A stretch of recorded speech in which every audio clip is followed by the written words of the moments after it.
Ahí estamos ya, en vivo y en directo, lo ven ustedes en pantalla, Carlos D'Agostino de la SECH. Oye, qué buen invitado el día de hoy para hablar de algo que nos ha convocado, Carlos. Lo primero, agradecerte. Lo hemos hablado, mira, con ministros, con subsecretarios, con emprendedores, con gente que está preocupado de todo el entorno de cómo financiar a los emprendedores y a las pequeñas y medianas empresas, pero qué bueno tenerlos ustedes como asociación para hablar un poco ya del contexto general. Lo primero, Carlos, gracias por aceptar la invitación y poder conversar en estos dos bloques, que yo digo que no es como en la tele ni como en la radio, no tenemos apuro, podemos hacerlo con harto análisis, entregando ojalá alguna herramienta para quienes estén sintonizando el programa o lo revisen a posterior, puedan sacar algunos elementos que les sirvan para su emprendimiento o para su negocio. Carlos, muy buenas tardes, ¿cómo estás? Hoy yo muy bien. Primero, muchas gracias por la invitación. Estamos en una contingencia y creo que hoy día hablar de las pymes, las MIPYME, es un tema muy importante. Lo están pasando mal las MIPYME, lo estamos pasando mal los emprendedores en general. Así que gracias por invitarme para poder contar un poco de nuestra visión al respecto. Exactamente, se dice mucho y lo han dicho las autoridades. Te comento que por este programa pasó, por ejemplo, el subsecretario del Trabajo, pasó también el ministro de Economía, que decían y todos llegan a la conclusión que las pymes, los emprendedores, las mini pymes son la columna vertebral del empleo en Chile. Cuando flaquea la pyme, flaquea el país y bueno, es lo que está pasando hoy en día. Hablemos de ese diagnóstico general que tienen ustedes. ¿Cuántos han cerrado? ¿Cuántos han tenido que bajar las cortinas? ¿Cuántos están con el último tanque de oxígeno? Quiero escucharte, Carlos, ese análisis que tiene mucho de calle, mucho de conversación, seguramente con quienes lo están pasando mal. Sí, bueno, el diagnóstico es malo, es muy malo. Hay muchas industrias que lo están pasando pésimo. El turismo, la gente del espectáculo, restaurantes, gimnasios. Nosotros nos hemos juntado con todas las asociaciones y hemos estado haciendo un análisis y por darle un dato, los jardines infantiles quebrados el 80%, los 80, mira. gimnasios quebrados el 60%, los restaurantes una cifra muy parecida. ¿Y cuál es el diagnóstico general? Es la liquidez. No tiene liquidez, ya no hay cómo soportar, porque ha sido muy largo el periodo. Si hubiera sido un periodo de 6 meses, hoy día podríamos salir a flote. Pero ya hay 30.000 MIPYMES quebradas y hay una lista que tenemos nosotros y que lo compartimos en una reunión que tuvimos con el ministro de Economía, 300.000 que están al borde. Y Uf. todas tienen el mismo problema, liquidez, no tienen plata, ya no pueden seguir sobreviviendo, y la política pública que más ha funcionado ha sido el retiro del 10%. Entonces hoy día cuando sale el gobierno diciendo que la van a tener que pagar las pymes para devolver la plata, es como chuta, un poco injusto decir, ¿por qué tiene que pagar las pymes si están sufriendo, están en un momento tan delicado que apenas están sobreviviendo y que nos digan, oye, ¿sabes qué? Ustedes van a tener que pagar la sacada de plata del retiro del 10%, eso no corresponde según nosotros. Yo creo que hay consenso generalizado, Carlos, que la política del 10% fue un tremendo salvavidas para la gente, ¿cierto? A falta de buenas bonificaciones, bonos por parte del Estado, pero una mala política pública en general. Yo creo que echarle mano a los ahorros previsionales, independientemente de lo crítico que uno pueda tener la mirada con respecto a las pensiones, es una mala política pública porque en el fondo está sacando plata que tú tenías para otros intereses, para los problemas de la inmediatez. Ahora, las cifras que tú me das, Carlos, son realmente demoledoras. El 80% de los jardines infantiles quebrados, el 60% de los gimnasios quebrados y 300.000 pymes ahí en riesgo. Ese 300.000, ¿a qué porcentaje corresponde del total para tener una noción, una idea, si es que Sí, lo manejas? 900.000 pymes, ni pymes, existe hoy día en Chile y 300.000 están al borde. O O sea, un sea, tercio. este dato es antes este cierre, antes el que nos encerraran nuevamente en esta fecha. O sea, Eh, pre-cuarentena. Pre-cuarentena, sí. O sea, después de que pase esto, nosotros vamos a tener que hacer de nuevo esta encuesta Wow. eh, a nuestros socios y probablemente ahí nos vamos a encontrar con un desastre más grave porque ha sido un error tras otro. ¿Sí? Aquí cerraron, dejaron el supermercado abierto y dejaron a los chicos cerrados sin ninguna razón. O sea, si está, todos los estudios, los papers, todo dice que el contagio no está en los locales comerciales, los Hay contagios están. control, hay manejo de. exacto, todos se preocuparon de tener sus protocolos, para poder abrir, para poder atender a la gente, y nosotros mismos lo hemos visto cuando vamos a una tienda chica a comprar los protocolos que existen, ahí no está el contagio. Entonces no es lógico que cierren los locales de la gente que más lo necesita. Si hay gente que en las MIPYMES viven del día a día, no tienen crédito, los FOGAPE han funcionado a media nomás, y ese es un tema importante. El FOGAPE dio una resistencia fue como un salvavidas el primero, el uno, pero ya el dos, ya mucha gente quedó fuera, porque el banco en el fondo no es el hogar de Cristo, y tiene que actuar como banco, y aunque Exacto. lo garantice el Estado, tiene un problema que lo hablamos ahí con la superintendencia de bancos, que nos decían, el problema está que, una de las preguntas que nosotros le hicimos, ¿por qué cuando piden crédito, y aunque esté garantizado el 90%, igual les piden garantizar ese 10 que no queda, con la casa, con lo que sea? Y hay un problema técnico ahí que la regulación pide a los bancos que esté garantizado el 100%. Entonces el banco tiene que garantizarlo, no es por una mala práctica, digamos.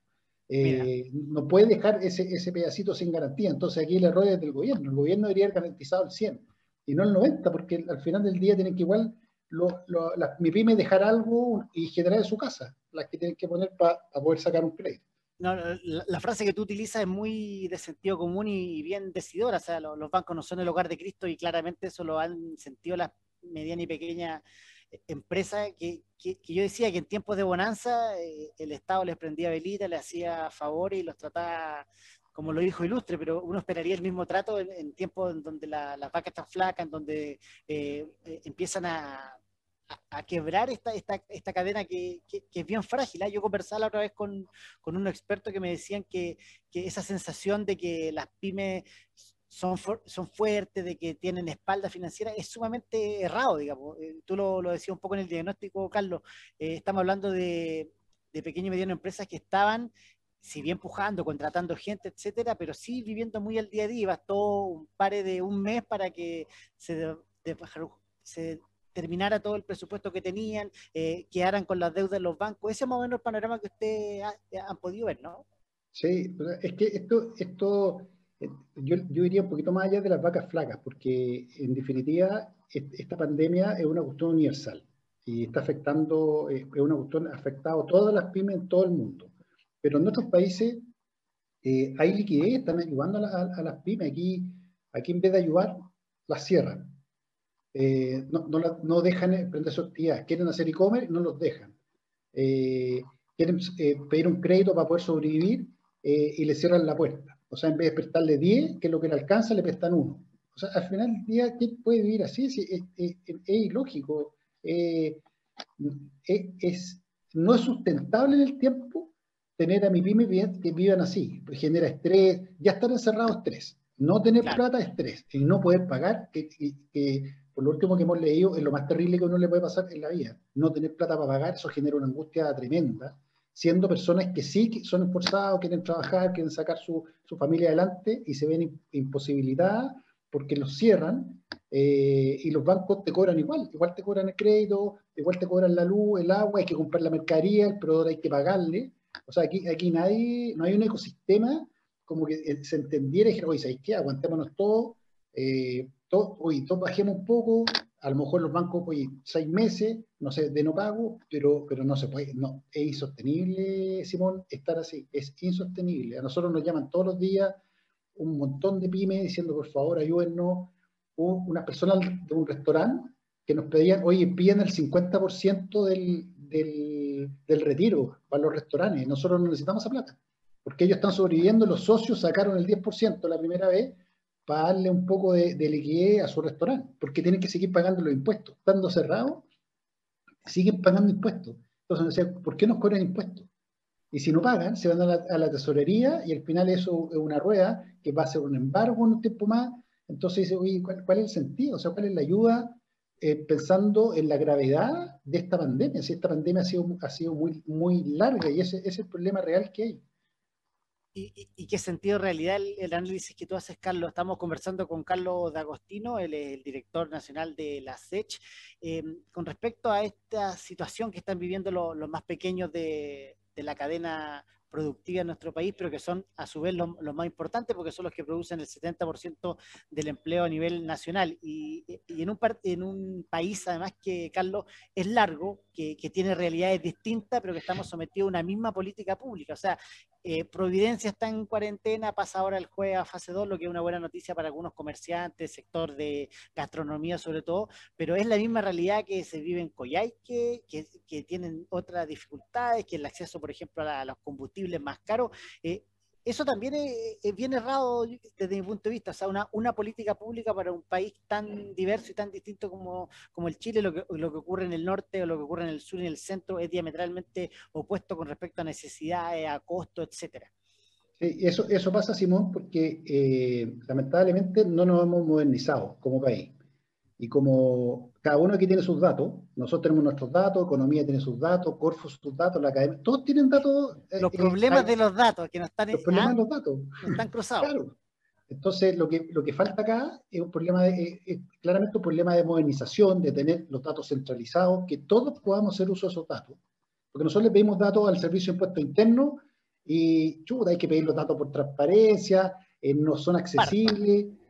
Sí, por, economía también, son todos medio reacios a pasar sus datos. Entonces, al final del día, uno tiene que manejarse más por el olfato y esa cuestión no sirve. Uno no puede estar generando políticas públicas por el tufómetro. Uno tiene que generar políticas públicas sabiendo cuál es el problema que tengo en Arica, en Iquique, en Antofagasta, que son problemas, en esas distancias nomás son distintos. O sea, si hablamos de Antofagasta, donde es una ciudad minera, que los emprendedores que hay ahí, la necesidad, o sea, no pueden pedir un fogape de 2 palos, no sirve nada. Claro. O sea, la necesidad de ellos es totalmente distinta a la que está en Coyhaique, en Punta Arenas, en Valdivia. En Valdivia es un tema del turismo, o sea, allá es otro foco. Entonces, esos son los datos, y de ahí tengo una buena noticia que les voy a compartir. Comparte al tiro, a ver, ¿de qué se trata? Por Sí, favor, un poquito de luz. Sí, la SEC está haciendo un proyecto ayudado por el BID. Estamos haciendo un laboratorio PYME, y ese laboratorio PYME, el foco es generar mucha data. Vamos a alimentarnos data de muchas partes para entender muy bien a dónde están las 900.000, cuál actividad tienen, cuáles son sus problemas reales, si tienen financiamiento o no, son mujeres o hombres, cuántos trabajan en la empresa. O sea, todos esos datos que son importantes los vamos a tener centralizados. Y con eso nos va a ayudar mucho porque vamos a poder generar políticas públicas, estar peleando en el Senado. Hoy día nosotros, la SET, estamos sentados en, no sé, como en 12 mesas, en Economía, Hacienda, en la Cámara de Constitución, peleando por los derechos de que sea una cosa más justa, más digna para las MIPYMES. ¿No? Porque se le olvidan que son gente que en general no tiene acceso a la banca, gente que no tiene acceso ni a educación, ni a capacitación. Entonces son tantos los problemas que tienen, que a la vez, salir de ahí es tan difícil, Simón, que lo que necesitan es un apoyo constante y apoyos claros. Ellos nos han dicho qué necesitan: liquidez, capacitación y ayuda, y una ayuda permanente de entender cuáles son sus problemas reales. Un acompañamiento. Un acompañamiento, porque, a ver, todos hablan hoy de la transformación digital. La transformación digital es un tema importante, que parte más que nada por el tema de la startup, que es un negocio totalmente distinto a lo que una pyme. Una startup es un negocio digital, que nace digital y que se puede probar de una forma muy básica, muy pequeña, y si resulta, se escala. Una MIPYME no, pues las MIPYME trabajan las familias que quieren salir de su situación de empleo y todos los meses, y se demoran años en llegar a formar una pequeña empresa. No es lo mismo.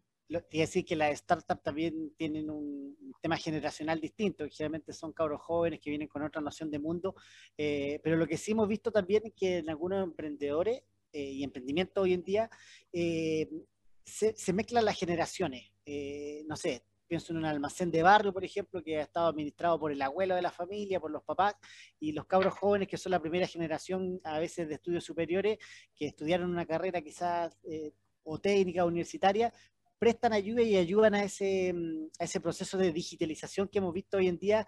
Se ha tenido que adelantar tremendamente, prácticamente a paso agigantado y a la fuerza en muchos casos. ¿Cómo han visto ustedes ese proceso ahí en la asociación, en su gente? ¿Ha sido algo que ha costado mucho? ¿Cuáles han sido las principales falencias, los principales riesgos que han debido afrontar? Sí, mira, parte primero con los datos. Es difícil catalogar cómo ha sido el avance porque no hay mucha data para poder hacer un diagnóstico muy eficiente. Lo que sí te puedo decir que el proceso de transformación digital tiene que ver con el proceso de cambio cultural. No es de un día para otro. Voy a dar un ejemplo que a mí me pasó en mi vida en un tiempo cuando trabajé en un banco. Trabajé en el Banco Estado hace muchos años atrás, cuando fue el proceso de cambio de la libreta de ahorro a una tarjeta, a una cuenta vista para el pago de remuneración. Perfecto. Costó 10 años, Simón. 10 años 10 costó. años. 10 años que la gente cambiara la libreta, porque la gente estaba acostumbrada a querer ir al banco, que el cajero le timbrara el sueldo. Era una cuestión que era muy difícil sacarla. Querían ver la plata ahí, que timbrara. Y en Kinder el abuelo te da tu libreta del Banco Estado de color rojo y te decía ya, Claro, de aquí a cuarto exacto. medio le vamos a poner una luquita a ver si le sirve de algo. Pero... Eso pasa. Entonces, eso mismo pasa en las pymes y en las MIPYMES. El proceso cultural es un proceso. Esta cuestión no es que vayamos, capacitemos, le instalamos un delivery, le instalamos una plataforma para que haga e-commerce y esta cuestión va a cambiar. No es así, Simón. Esto es un proceso. Hay un proceso detrás muy importante, que hoy día estamos hablando con Corfo, con varias entidades públicas y privadas, para ver cómo generamos una ruta de la MIPYME. Una ruta que le podamos hacer módulos, que puedan irse entrenando de a poco y pasando de etapa para que vayan avanzando y vayan entendiendo un poco la dinámica de lo que es la transformación digital. Porque no es fácil, no es fácil para una persona que a veces no tiene ni siquiera terminado su educación básica, entender lo que uno le quiere transmitir con estas tecnologías, que para los niños es muy fácil. Y ahí no quiero que se me escape lo que tú estabas diciendo, Simón.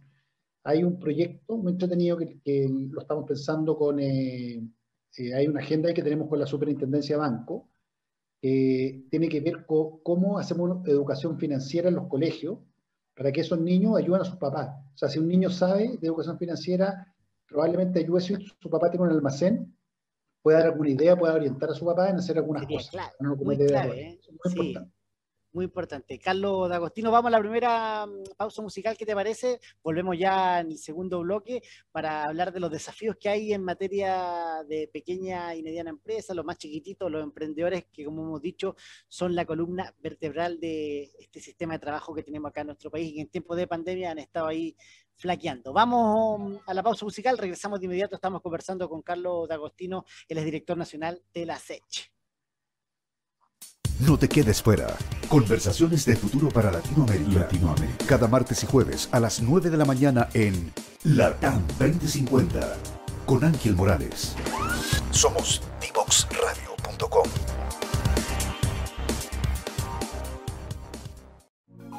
Conéctate con personas que saben en divoxradio.com.